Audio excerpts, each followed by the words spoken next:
How's it going, everybody? So in this video, I'm going to talk about how to save money on groceries in Canada or the United States. So before I get started, please subscribe to my channel if you haven't already. I do appreciate the support. Helps my channel grow. Please follow me on Instagram, Dillenberg999. There are numerous ways to save money on groceries, and I've used these for some time to really save a ton of money. So the first thing that you guys need to do is you need to go to stores that are big chain stores. Costco, Walmart are probably going to be your best bets. It's because they make the most amount of money, and because they make so much money, they're allowed to sell items at a lower price because they're still making a ton of money. And because they're selling at a lower price, they actually make more money. So if you go to small stores, you're going to pay a ton of money. They might be a little bit better, but you're going to spend a ton of money more. So I recommend going to big stores. Second thing that you want to do is every single food has a certain amount of calories in it.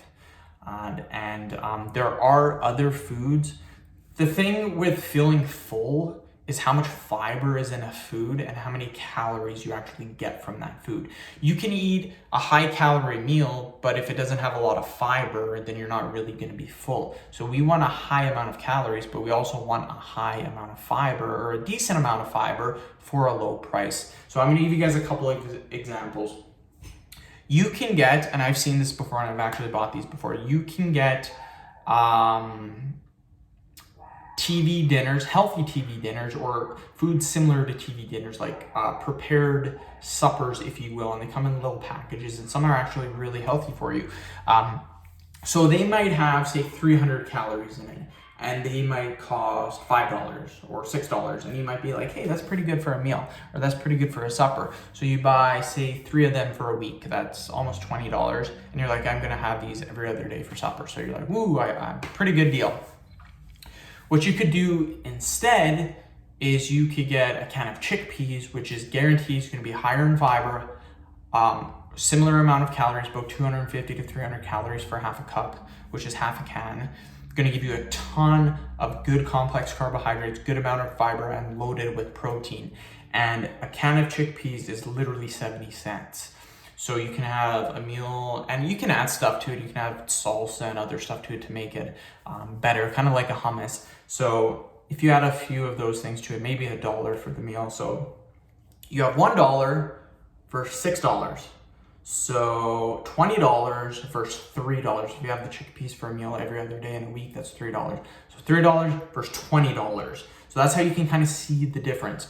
Another easy example is buying your fruits and your vegetables. Your fruit, for example, let's say you're looking at avocados. Where I live, one avocado is $1. So you get 5 avocados, that's $5. Or you can get about 15 bananas for about $3.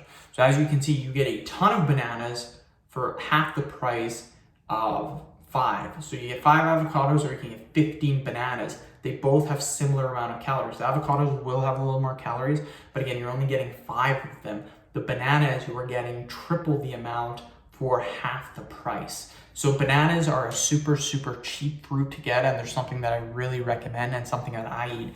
Loaded with good complex carbohydrates, loaded with fiber, and very high in potassium. A lot of people don't get the recommended amount of potassium per day, which is 4,700 milligrams of potassium. So right then, bananas, super simple. Let's talk about vegetables. What people always do wrong with their vegetables, always. And this is something, you can buy fresh vegetables, that's okay. But generally it is smarter to buy frozen. Frozen vegetables, just watch out for the sodium. There's lots of frozen vegetables that are low in sodium. If they have a ton of sodium in them, that means they're really processed. If they have a low amount of sodium, they're generally better. So frozen vegetables, you can get a huge bag of frozen vegetables for like $6.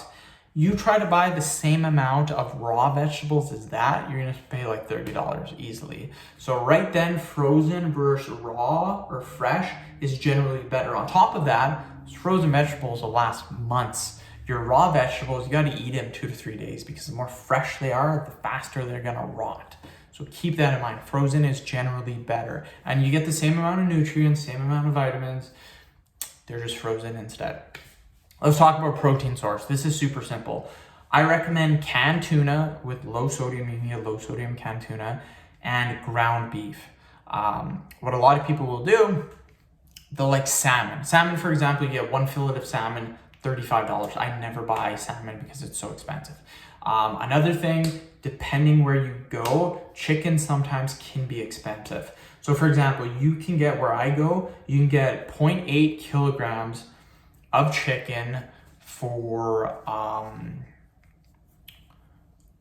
0.7 kilograms of chicken for $10, which is similar to about a pound of chicken. So a pound of chicken for about $10. Where I also live, you can get 5 pounds of ground beef for $20. So you're getting double the amount of ground beef as compared to chicken, and they both have the same amount of protein. Yes, the ground beef is going to have a higher fat intake, but similar amount of protein. So just keep that in mind. Lots and lots of different ways. Also, the canned tuna is going to be about 80 cents, as the fillet of salmon is going to be about $30. So I mean, it's super simple. You just literally watch the prices. So end the video. Thank you so much for watching. Please subscribe to my channel if you haven't already. Please follow me on Instagram, Dylanberg999. Thank you.